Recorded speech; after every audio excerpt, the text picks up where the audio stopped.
সূর্যের নরম আলোয় ভিজে উঠেছে সবুজ ধান ক্ষেত।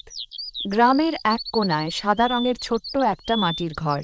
উঠোনে রাঙা মাটির ছোঁয়া, পাশে একদিকে তুলসী গাছ, অন্য পাশে কলার ছায়া। সেই ঘরেই বাস করে হারুন আলী সাহেব, তার স্ত্রী রহিমা বেগম, ছেলে রাজু আর পুত্রবধূ মায়া। এই নিয়ে তাদের সোনার সংসার।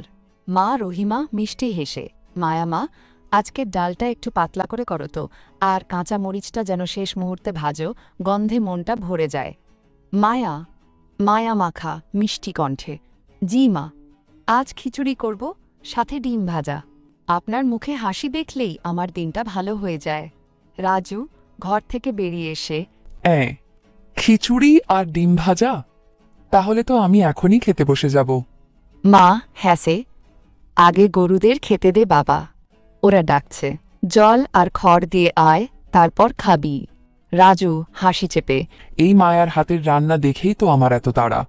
ঠিক আছে মা, গরুদের খাইয়েই আসছি। কেল বেলা। ঘরের ভেতরে চাটাই পেতে সবাই বসেছে, সামনে কাঁসার থালায় পাকা আম। হারুন আলী সাহেব চোখে মুগ্ধতা নিয়ে, মায়া, তুমি শুধু আমার ছেলের বউ না, তুমি এই ঘরের লক্ষ্মী।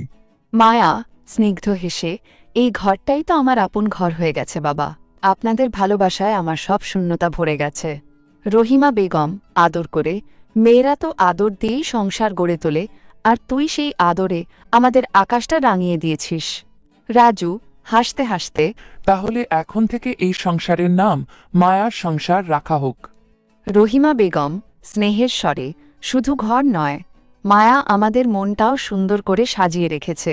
হারুন আলী সাহেব, সুখী একটা পরিবার গড়তে বেশি কিছু লাগে না, শুধু একটু ভালোবাসা, শ্রদ্ধা আর কয়েকটা হাসিমাখা কথা লাগে। এই গল্প সেই মাটির ঘরের, যেখানে মায়া আছে, ভালোবাসা আছে, আর আছে অফুরন্ত শান্তি। এটাই তো আসল পরিবার, যেখানে সবার হৃদয়ে জায়গা আছে একে অপরের জন্য।